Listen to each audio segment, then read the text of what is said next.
Hello everyone, welcome to this session. This is the error detection part 1 and we will discuss about some question of error detection. Now let's start. This is your first sentence जिसमें लिखा हुआ है neither Sam nor I are interested in attending the meeting. ये आपका sentence लिखा हुआ है। दोस्तों इसमें से आपको बताना है कि किस पार्ट में ग्रामेटिकल एरर है। इस सेंटेंस को यहाँ पर 4 पार्ट में डिवाइड कर दिया गया, part 1, part 2, part 3 and part 4 में। तो आपको बताना है कि किस पार्ट में एरर, सेंटेंस को पढ़ेंगे जहां पे भी ग्रामेटिकल एरर लगेगी वहां पे एरर हो जाएगी। जैसे आपको पता होना चाहिए बेसिक चीज है कि जब भी हम लोग नीदर का यूज करते हैं उसके साथ में कंजंक्शन नॉर आता है, तो ये बात सही है। लेकिन यहाँ पर इंपॉर्टेंट ये भी चीज है कि नीदर के साथ में वर्ब कैसी आती है। अगर नीदर कभी भी दो सब्जेक्ट को जोड़ रहा है तो वर्ब कैसी आती है। तो दोस्तों हमने आपको कई बार बताया है, वर्ब ऐसे केस में दूसरे वाले सब्जेक्ट के लिए आती है। ओके। अगर आप वीडियो को अगर आप क्वेश्चन को सॉल्व करना चाहते हो, मेरे आंसर करने से पहले आप बताना चाहते हो, तो आप मेरे बताने से पहले ही वीडियो को पॉज कर दिया करिए और आराम से जो है क्वेश्चन को ढूंढिए, जिससे कि मैं आराम से अपना टाइम आप ले लो और मैं अपना जो है एक्सप्लेन करता चलूं आराम से। देखिए तो यहाँ पर वर्ब आपकी जो कि इंपॉर्टेंट एक फैक्टर है, इज, एम, आर, वाज, वर, ये बहुत ही इंपॉर्टेंट चीज होती है। तो यहाँ पर आर आ रहा है, किसके लिए आर आ रहा है? सैम और आई दोनों के लिए या फिर किसी एक के लिए? तो दोस्तों नीदर नॉर के केस में जब भी कोई वर्ब आती है वो हमेशा सेकंड सब्जेक्ट के लिए आती है। जब भी ऐसे कभी दो सब्जेक्ट जुड़े हों तो जो वर्ब आती है वर्ब हमेशा सेकंड वाले सब्जेक्ट पे जो यहाँ पे रहता है उसके लिए आएगी। देखिए यहाँ पे सेकंड सब्जेक्ट क्या है आपका? आई है। आई के लिए दोस्तों यहाँ पे क्या आएगा? एम आना चाहिए। तो एरर कहाँ पे है? एरर आपकी हो जाएगी फोर्थ पार्ट में, यहाँ पे आर की जगह एम होना चाहिए। तो आपका फोर्थ पार्ट ऑप्शन जो है सही होगा। अगले क्वेश्चन में पढ़ते हैं। लिखा हुआ है poor people have run down of food supplies during the lockdown. गरीब लोग जो है फूड सप्लाई से जो है त्रस्त हो गए थे, उनको फूड सप्लाई प्रॉपर नहीं मिल रही थी। सबसे इंपॉर्टेंट चीज जो दोस्तों होती है सेंटेंस में देखने की, मैंने बताई है आपको। दो चीजें मैं देखता हूँ सबसे ज्यादा। एक देखता हूँ मैं सब्जेक्ट और उससे जुड़ने वाले वर्ब को, और दूसरी चीज मैं देखता हूँ जो वर्ब है उसमें कितनी वर्ब है।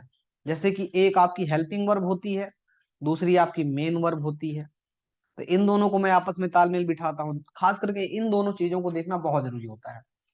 तीसरे नंबर पे मैं रखता हूँ किसी भी नाउन के सिंगुलर या प्लूरल होने को लेकर के। सिंगुलर या प्लूरल नाउन को लेकर के मैं चलता हूँ। ये तीन चीजें जो है बहुत ज्यादा एग्जाम में पूछी जाती हैं। तो देखिए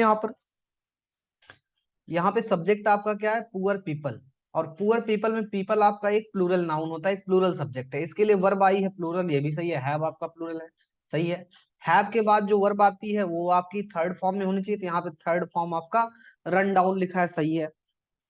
बाकी सारी चीजें सही हैं दोस्तों, लेकिन आपको याद होना चाहिए कभी भी जब शॉर्टेज होता है ना, तो रन डाउन का यूज नहीं करते हैं, रन आउट का यूज करते हैं। जैसे आप रन लेने जा रहे हो और आप थोड़ा सा शॉर्ट रह गए तो आप रन आउट हो जाते हो। वैसे ही आपको जो जरूरत है चीजें कम पड़ जाएं तो रन आउट हो जाता है। तो शॉर्टेज को रन आउट कहते हैं। तो यहाँ पे एरर आपकी कौन से पार्ट में हो जाएगी दोस्तों? यहाँ पर फोर्थ पार्ट में रन डाउन की जगह आप रन आउट ऑफ का यूज करोगे। आ जाइए अगले क्वेश्चन पे। इस क्वेश्चन को आप पॉज करके आराम से इसको देखिए और इसमें बताइए आपका आंसर क्या है। इससे पहले कि मैं इस क्वेश्चन को आंसर करूं, आपको एनालाइज करूं, इससे पहले आप जो इसको पॉज करके देखिए। चलिए तो आ जाइए देखते हैं भाई। नो वन, समवन, ये सब बहुत ही इंपॉर्टेंट वर्ड होते हैं। मैंने बताया हुआ है कभी भी अगर आपके सेंटेंस में नो वन या नन ऐसे कोई भी वर्ड आ जाए, ईच आ जाए, आइदर आ जाए, नाइदर आ जाए, ऐसा कोई भी वर्ड अगर आपके सामने आता है, ओके, और इसके बाद में ऑफ लगा हुआ होता है, तो इसके बाद में जो नाउन आता है वो नाउन आपका प्लूरल नाउन होता है। और इसके बाद दोस्तों जो वर्ब आती है वो सिंगुलर वर्ब आती है। ठीक है, इस चीज को ध्यान रखना। नाउन प्लूरल रहेगा, जी हाँ, नाउन प्लूरल रहेगा जबकि वर्ब आपकी जो है वो सिंगुलर रहेगी, जस्ट अपोजिट। तो देखें यहाँ पर नो वन ऑफ के बाद में यहाँ पे नाउन तो नहीं दोस्तों, लेकिन प्रोनाउन आ रहा है, और वो प्रोनाउन कैसा है? प्लूरल है। नाउन की जगह पे प्रोनाउन आ जाएगा, प्लूरल होना चाहिए। चाहे नाउन है चाहे प्रोनाउन है, प्लूरल होना चाहिए। देम यहाँ पे प्लूरल है। अब बात करें वर्ब की, तो वर्ब आ रही है यहाँ पे कम।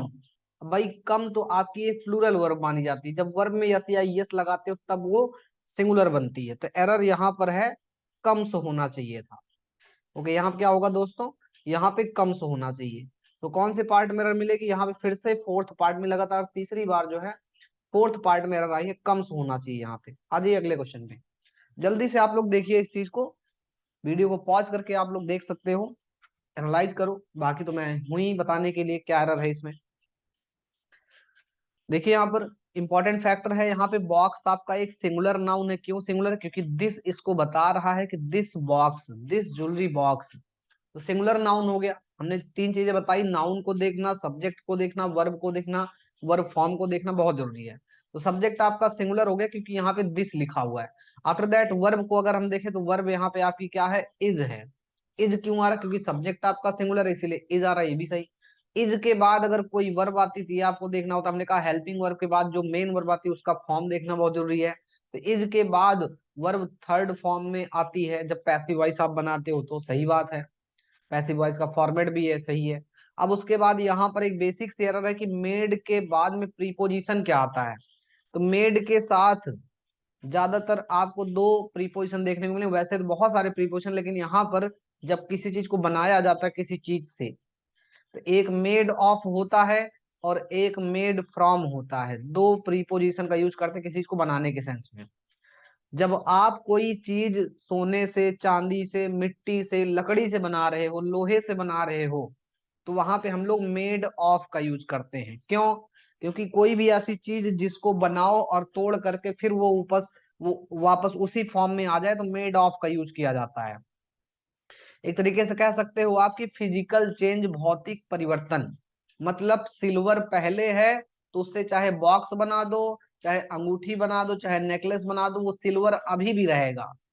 वापस से फिर उसको चेंज करके कोई और दूसरे मेटल में, कोई दूसरे जो है उसमें औजार में आप जो है बना सकते हो, उसको कोई दूसरा आभूषण बना सकते हो।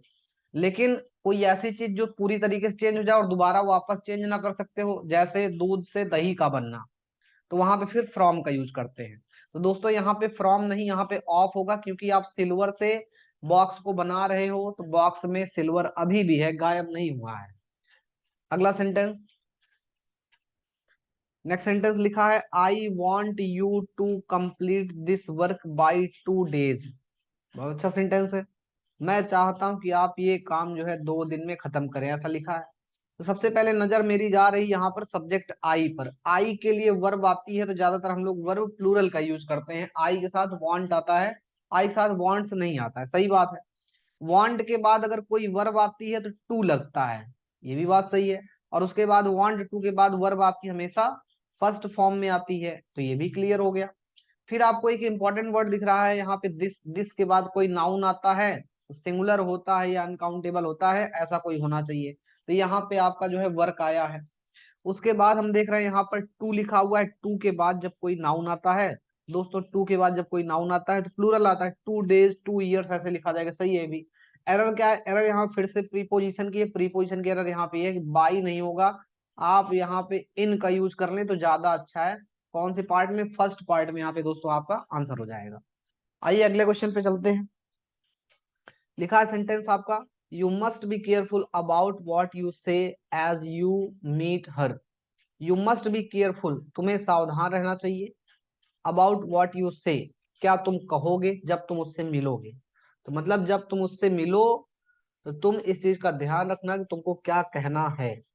ओके, तो सेंटेंस अगर देखें दोस्तों तो यहाँ पर सब्जेक्ट आपका यू है, उसके लिए वर्ब आ रही है मस्ट। मस्ट आपकी एक मॉडल वर्ब होती है जिसका सब्जेक्ट से कोई मतलब नहीं होता है, लेकिन मस्ट आपकी मॉडल है जिसके बाद में एक वर्ब आती है जो कि फर्स्ट फॉर्म में होती थी, यहाँ पे बी आपका फर्स्ट फॉर्म है दोस्तों। ठीक, यहां तक सही हो गया। तो you must be careful about, तुम्हें इस चीज को लेकर के सतर्क रहना चाहिए कि तुम्हें क्या कहना है, व्हाट यू से। तो यू यहाँ पे फिर से एक सब्जेक्ट है जिसकी वर्ब आ रही है से, तो भाई सही है, यू के साथ से आता, कभी सेज नहीं आता है। आगे यहाँ पे बढ़े तो हमें एक कंजंक्शन दिख रहा है जो कि बहुत बड़ी एरर है यहाँ पर दोस्तों। एज नहीं, यहाँ पे वैन की मीनिंग निकल रही है कि जब तुम उससे मिलना, तो इस बात का ख्याल रखना कि तुम्हें क्या कहना है। तो यहाँ पे जब की मीनिंग आ रही है, यहाँ पे एज की जगह पे हम लोग व्हेन लिखेंगे। बाकी आगे सब कुछ सही है। यू फिर से सब्जेक्ट है, उसकी वर्ब मीट है, यू के साथ मीट्स का यूज नहीं करते हैं। तो एरर कहाँ पे है दोस्तों? एरर आपकी है जहां पे हमें एज दिखेगा, एज दिखा है यहाँ पे, फर्स्ट पार्ट में आपका आंसर हो गया। ये रहा आपका अगला क्वेश्चन। तो दोस्तों ये सेंटेंस आपका लिखा है, she has been a member of this club since its formation. वो इस वो इस क्लब का जो है, वो इस क्लब की मेंबर जो है इसके फॉर्मेशन के समय से रह चुकी है, ठीक है, रही है। तो यहाँ पे सेंटेंस आपका लिखा हुआ है, सब्जेक्ट है यहाँ पे दोस्तों सी, सी आपका सिंगुलर सब्जेक्ट है, इसके लिए उसके लिए सिंगुलर वर्ब आ रही है हैज। सही है, एकदम करेक्ट चीज है ये। हैज के बाद कोई वर्ब आती थर्ड फॉर्म में आती है, यहाँ पे आपका बीन थर्ड फॉर्म में, ये भी सही है। आ मेंबर, ए के लिए आप सिंगुलर नाउन का यूज करते हो, नाउन पे विशेष ध्यान रखना, कब सिंगुलर होगा कब प्लूरल का, ये भी सही है। फिर आगे बढ़े, अ मेंबर ऑफ, ऑफ यहाँ पे प्रीपोजिशन भी सही है, रिलेशन बता रहा है, ऑफ का यूज हम लोग रिलेशन के लिए करते, सही है। उसके बाद दिस क्लब, दिस के बाद जो नाउन आता है, मैंने अभी पीछे दो सेंटेंस बताया, सिंगुलर आता है, दिस के बाद क्लब सिंगुलर है। सिंस, सिंस का यूज करते हैं दोस्तों जब किसी निश्चित टाइम की आप बात करते हो। तो निश्चित टाइम है जब से इसका फॉर्मेशन हुआ, जब से इसकी जो है नींव पड़ी, जब से ये शुरू हुआ है। तो भाई जब से शुरू हुआ एक निश्चित टाइम ही तो है, जब से हमारा जन्म हुआ, जब से हमारा देश आजाद हुआ। ओके, तो ये एक निश्चित टाइम होता है, सिंस भी यहाँ पे सही है। लेकिन दिक्कत दोस्तों यहाँ पर इस वर्ड में है कि यहाँ पर इट्स में जो अपॉस्ट्रॉफी लगा है वो नहीं होना चाहिए था, उसको ऐसे लिखा होना चाहिए था। तो एरर आपकी थर्ड पार्ट में है, यहाँ पे इट्स गलत है, क्योंकि इट्स यहाँ पे एक पजेसिव केस के जैसे यूज किया गया है, और उसके बाद एक नाउन होना चाहिए। जब भी ऐसे लिखा जाता है तो इसके बाद एक नाउन आता है, ठीक है। इसको जब भी हम लोग लिखते हैं इसके बाद में हम लोग क्या करते हैं, एक नाउन का यूज करते हैं। और यहाँ पे आप देखेंगे नाउन क्या है, फॉर्मेशन, यहाँ पे नाउन है। It's formation, it's building, it's painting, its population, okay, ऐसे लिखा जाता है। और आप अगर इस वर्ड का यूज करना चाहते हो जो कि लिखा हुआ था पहले से अपॉस्ट्रॉफी वाला, तो इसका मतलब होता है इट इज। दोस्तों इसका मतलब होता है इट इज, जिसकी हमें अभी यहाँ पे कोई जरूरत नहीं है। नेक्स्ट सेंटेंस है आपका, the man played the flute and led all the mouse out of the town. This is the sentence, the man played the flute, ठीक है, आदमी ने फ्लूट बजाया, बांसुरी बजाई, and led all the mouse out of the town, और सारे के सारे माउस जो है टाउन से बाहर आ गए। तो देखो दोस्तों यहाँ पे मैन आपका सब्जेक्ट है, प्लेड आपकी सेकंड फॉर्म की वर्ब है। अब सेकंड फॉर्म है तो मैन हो कोई फर्क नहीं पड़ता है, चलो ठीक है। The man played the flute and led all the mouse, भैया ये इंपॉर्टेंट वर्ड है जिसके बाद में एक प्लूरल नाउन आता है, और माउस आपका काउंटेबल नाउन है और सिंगुलर नाउन है, लेकिन ऑल के बाद चाहिए आपको प्लूरल नाउन, माउस हो गया गलत। दोस्तों माउस का प्लूरल माइस होता है, यहाँ पर होना चाहिए माइस। कौन से पार्ट में एरर? फर्स्ट पार्ट में यहाँ पे एरर रहेगी।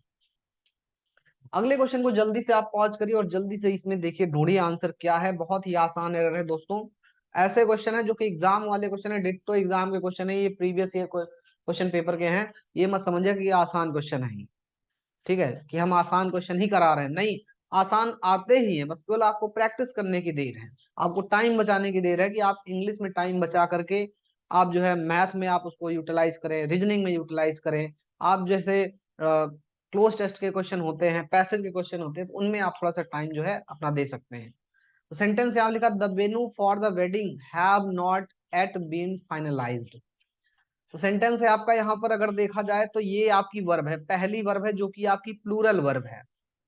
और इस प्लूरल वर्ब का सब्जेक्ट क्या है? देखा जाए तो सब्जेक्ट यहाँ से लेकर के यहाँ तक इतने में से कोई होगा। हैव के पहले इतना अंडरलाइन जो मैंने किया है वर्ड, इसमें से कोई वर्ब होगा, सॉरी सब्जेक्ट होगा। अब सब्जेक्ट क्या है दोस्तों? तो सब्जेक्ट देखें यहाँ पर, तो ये रहा आपका प्रीपोजिशन, और मैंने कई बार बताया है प्रीपोजिशन के बाद जो वर्ड लिखा होता है वो तो कभी सब्जेक्ट होता ही नहीं है। तो ये आपका सब्जेक्ट होगा नहीं, सब्जेक्ट होगा क्या? वेन्यू।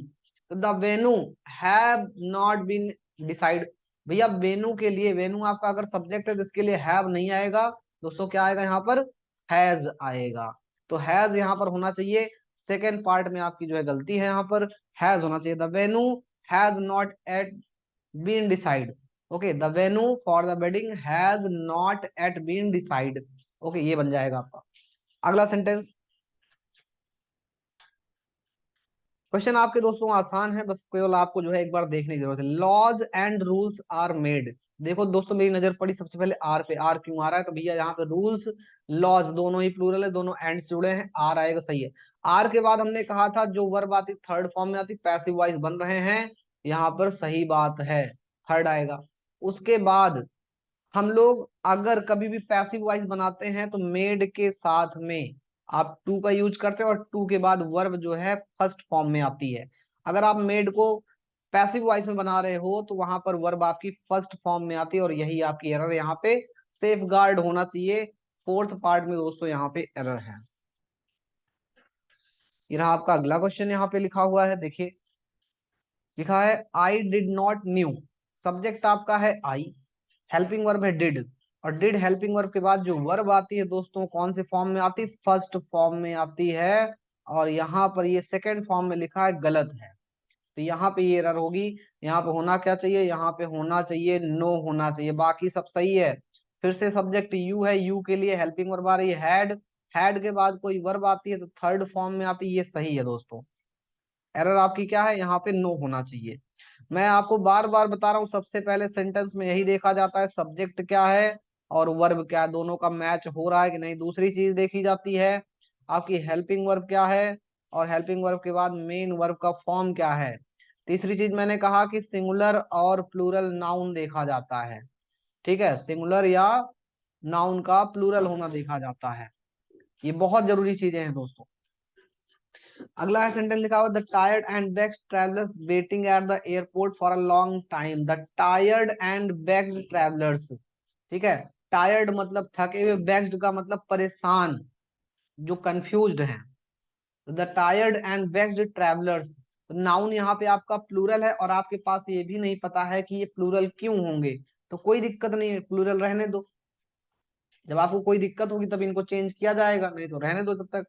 आगे फिर यहाँ पे आ गई वर्ब वेटिंग, ओके, और आगे आपकी केवल यही और एक वर्ब है जो कि मेन वर्ब है। यही आपकी वर्ब है जो कि मेन वर्ब है। दोस्तों कभी भी कोई मेन वर्ब आईएनजी फॉर्म से नहीं स्टार्ट होती है, उसके लिए कोई हेल्पिंग वर्ब होती है। ओके, तो यहाँ पर ये गलत है, यहाँ पर इसके साथ में कोई ना कोई हेल्पिंग वर्ब होना चाहिए। तो हेल्पिंग वर्ब यहाँ पर आर आना चाहिए, वर आना चाहिए, कोई ना कोई यहाँ पे हेल्पिंग वर्ब आएगी। The tired and backs travellers were waiting at the airport, कि जो थके हुए और परेशान ट्रेवलर्स थे वो एयरपोर्ट पर वेट कर रहे थे। ओके, तो यहाँ पर जो है एरर कौन से पार्ट में? जहां पे वेटिंग लिखा हो, वेटिंग के साथ में हेल्पिंग वर्ब होना चाहिए था। ओके, अगले क्वेश्चन पे आ जाते हैं, लिखा हुआ सेंटेंस आपका देखिए, फिर से यहाँ पे हम लोग सबसे पहले नजर दौड़ाएंगे, सब्जेक्ट क्या? सब्जेक्ट यहाँ पे बी है। उसके बाद वर्ब क्या है? मस्ट है। मस्ट आपकी मॉडल है, मैंने अभी पीछे बताया था, इसका सब्जेक्ट से कोई मतलब नहीं होता है, लेकिन मस्ट का मतलब इससे जरूर होता है कि इसके बाद में कौन सी वर्ब आ रही है, तो ये वर्ब आ रही है फर्स्ट फॉर्म में आ रही है, हाँ सही है। बी मस्ट प्लान, हमें प्लान करना चाहिए, हमें योजना बनानी चाहिए। क्या योजना बनानी चाहिए? कैसी योजना बनानी चाहिए? How can we cope with the present situation, की कैसे हम वर्तमान की स्थिति से सामंजस्य बिठा सके। कोप विद का मतलब होता है सामंजस्य बिठाना। तो देखो दोस्तों, यहाँ पे अगली जो वर्ब है कैन है, और सब्जेक्ट क्या है यहाँ पे दोस्तों? बी। तो एक बात बताइए, आप पहले सब्जेक्ट आता है कि पहले हेल्पिंग वर्ब या वर्ब आती है? तो आप कहोगे सर दो कंडीशन होती, कभी वर्ब पहले आती, कभी सब्जेक्ट पहले आता है, सही बात है आपकी। तो कंडीशन क्या होती है जब वर्ब पहले आती है? दो कंडीशन दोस्तों होती है, खास करके क्वेश्चन मार्क वाली, इसी को मैं अभी आपको बताऊंगा, क्वेश्चन मार्क वाली। क्वेश्चन मार्क जब होता है और ऐसे कोई भी वर्ड अगर दिए होते, जैसे हाउ हो गया, व्हाट हो गया, ऐसे वर्ड दिए होते हैं, तो इनके बाद में पहले हम लोग क्या लिखते हैं? पहले वर्ब लिखते हैं, फिर सब्जेक्ट लिखते हैं। लेकिन दोस्तों यहाँ पे क्वेश्चन मार्क तो है नहीं सेंटेंस में कहीं पर, यहाँ पे फुल स्टॉप लगा हुआ है। तो हम जब फुल स्टॉप अगर लगा होता है हमारे सेंटेंस में और ऐसे वर्ड लिखे होते हैं, तो हम इनके बाद पहले सब्जेक्ट लिखते हैं और उसके बाद फिर वर्ब लिखते हैं। तो यहाँ पर हाउ के बाद हम पहले सब्जेक्ट लिखेंगे और उसके बाद फिर कैन लिखेंगे। तो एरर आपकी ये है कि पहले कैन होना चाहिए, तो फिर पहले बी होना चाहिए, तो फिर कैन होना चाहिए था। तो हाउ वी कैन, कैसे हम कर सकते हैं, कैसे हम प्रेजेंट सिचुएशन से सामंजस्य बिठा सकते हैं। तो ये आपका राइट आंसर होगा दोस्तों, यहाँ पे थर्ड ऑप्शन में एरर है। ये रहा अगला क्वेश्चन आपका, the small cafe at the end of the road is हर।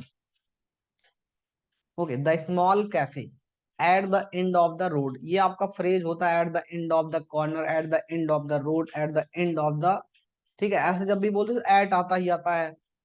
उसके बाद यहाँ पे इज आया है, इज किसके लिए आया है दोस्तों, इज आया है कैफे के लिए, the small cafe. Okay, the small cafe at the end of the road is her. अब देखो दोस्तों, हर मीनिंग क्या दे रहा है, उसका, ठीक है, जो ये छोटा सा कैफे है रोड के अंत में वो उसका है। तो जब भी कभी हर की मीनिंग हर हो गया, देयर हो गया, ठीक है, एस, ये वर्ड कभी भी अगर लिखे हों तो इनमें हम एस का यूज करते हैं, इनकी मीनिंग जब ये निकले। और दूसरी कंडीशन क्या, पहली चीज तो ये मीनिंग निकले कि ये चीज उसकी है, ये बैग उसका है, ये किताब उसकी है, पहली चीज कि ऐसी मीनिंग निकले। और दूसरी चीज कि इन वर्ड के बाद में, ऐसे वर्ड के बाद में कोई नाउन नहीं होना चाहिए। ओके, इनके बाद कोई नाउन नहीं होना चाहिए, तब हम लोग हर्ष का या देयर्स का यूज करते हैं। तो दोस्तों यहाँ पे हर्ष होना चाहिए क्योंकि यहाँ पे कोई नाउन नहीं है, और इसकी मीनिंग भी निकल रही है उसका, कि रोड के अंत में जो स्मॉल कैफे है ये उसका है, तो मीनिंग भी निकल रही उसका। और दूसरी चीज क्या होनी चाहिए कि इसके बाद में कोई नाउन नहीं होना चाहिए। अगर नाउन आ गया ना तो फिर वहां पे आप हर का यूज करोगे, फिर जैसे हर कैफे, हर स्मॉल कैफे, हर बुक, हर बैग, ऐसे फिर होता है। बढ़ते हैं अगले क्वेश्चन की तरफ। लिखा है, Zoya won the first prize in the race unless she stumbled and fell. Zoya won the first prize, Zoya ने पहला स्थान जीता रेस में, unless she stumbled and fell. तो अनलेस का मतलब होता है यदि, और यदि की मतलब हो गया कि यदि वह गिरी ना होती, यदि वह लड़खड़ाई ना होती। तो ऐसा तो सेंस है नहीं, सेंस क्या बन रहा है, जोया ने फर्स्ट प्राइज रेस में जीता, तो अनलेस कंडीशन लगाने की जरूरत ही नहीं है। यहाँ सेंस क्या निकल रहा है, सेंस यहाँ नेगेटिव है, फिर भी उसने जो है फर्स्ट प्राइज जीत लिया। तो ऐसी कंडीशन में हम लोग अनलेस का यूज नहीं करते हैं। अगर कोई नेगेटिव इंपैक्ट पड़ने के बावजूद आप पॉजिटिव काम कर ले जा रहे हो तो वहां पर हम लोग कुछ ऐसे वर्ड का यूज करते हैं, जैसे डिस्पाइट हो गया, इन स्पाइट हो गया, इवन हो गया। ओके, रिजल्ट के तौर पे अगर आप जो है कोई अच्छा काम कर ले जा रहे हो, गलत होने के साथ साथ भी, कि आपके साथ गलत हुआ फिर भी आपने अच्छा कर लिया, तो वहां पे हम लोग डिस्पाइट का, इवन का, ऐसे वर्ड का यूज करते थे। यहाँ पे अनलेस जो है गलत है। फर्स्ट पार्ट में दोस्तों यहाँ पे एरर है कि Zoya won the first prize in the race, Zoya ने फर्स्ट प्राइज जीता। डिस्पाइट का मतलब क्या होता है, डिस्पाइट का मतलब होता है के बावजूद। ओके, के बावजूद, कि लड़खड़ाने, स्टम्बल का मतलब लड़खड़ाना, लड़खड़ाने और गिरने के बावजूद उसने जो है फर्स्ट प्राइज जीत लिया। और अनलेस का मतलब क्या होता है, यदि नहीं, यदि वो लड़खड़ाई ना होती फर्स्ट प्राइज जीत लेती थी, तो मीनिंग ही चेंज हो जाएगी। नेक्स्ट सेंटेंस है, do you mind lending me your book for a hour. देखो दोस्तों, बहुत ही आसान है, पकड़ ले जाओगे अगर आप एक बार सेंटेंस को पढ़ोगे तो। डू आया है, डू कब आता है, जब यू का यूज करते हो, दे का यूज करते हो, वी का यूज करते हो, आई का यूज करते हो, तो डू का यूज किया जाता है। तो यहाँ पर डू आया किसके लिए, यू के लिए। फिर दोस्तों देखा जाए तो डू के बाद में जो वर्ब आती फर्स्ट फॉर्म में आती, माइंड आ गया। माइंड के बाद अगर कोई वर्ब आती दोस्तों, मैंने बताया आईएनजी फॉर्म में आती है। सही है, यहाँ तक सेंटेंस सही है। Do you mind lending me your book for hour, या एन आर होता है, बहुत ही आसान क्वेश्चन है, एन आर होता है। यहाँ पर प्रॉब्लम आर्टिकल की है कि ए आएगा कि एन आएगा, तो कौन से पार्ट में एरर है, थर्ड पार्ट में दोस्तों एरर है। नेक्स्ट क्वेश्चन है, ही loses his tempers on the slightest provocation, कि थोड़े से प्रोवोक करने पर, थोड़ा सा भड़काने पर वो अपना टेम्पर खो देता है। तो ही आपका सब्जेक्ट है दोस्तों, ही के साथ जो वर्ब आती है उसमें यस या यस लगा हुआ आता है। कोई भी सिंगुलर सब्जेक्ट होता है, ही हो गया, सी हो गया, इट हो गया, राम हो गया, श्याम हो गया, इसके साथ जब कोई वर्ब आती है तो वो आपकी जो है यस या यस फॉर्म में आती है। तो सही है, ही लूजेज हिज टेम्पर्स, वो अपना टेम्पर खो देता है। दोस्तों कुछ इंपॉर्टेंट वर्ड होते हैं आपको याद रखने चाहिए, जिनमें कभी एस नहीं लगता है, जो अनकाउंटेबल नाउन के जैसे यूज किए जाते हैं। And one of them is temper, उनमें से एक आपका कौन है, टेम्पर है। जैसे एडवाइस आपका एक इंपॉर्टेंट वर्ड होता है, फर्नीचर होता है, वर्क होता है, ओके, और ऐसे बहुत सारे वर्ड होते हैं, पोएट्री होती है। तो ऐसे ही एक वर्ड है आपका कौन सा, टेम्पर। टेम्पर में कभी एस नहीं लगता है। आ जाइए अगले क्वेश्चन पे। The reason for visiting Meerut was because my mother needed to be looked after.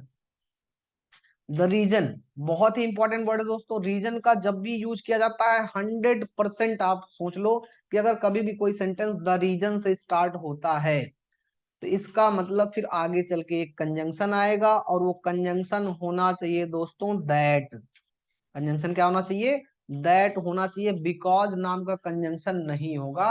ये बहुत ही इंपॉर्टेंट फैक्ट है, आप आंख बंद करके इस चीज पे भरोसा कर सकते हैं। कभी भी कोई सेंटेंस द रीजन से स्टार्ट हो तो आगे पक्का फिर कोई ना कोई गलती ऐसी ही दी होगी।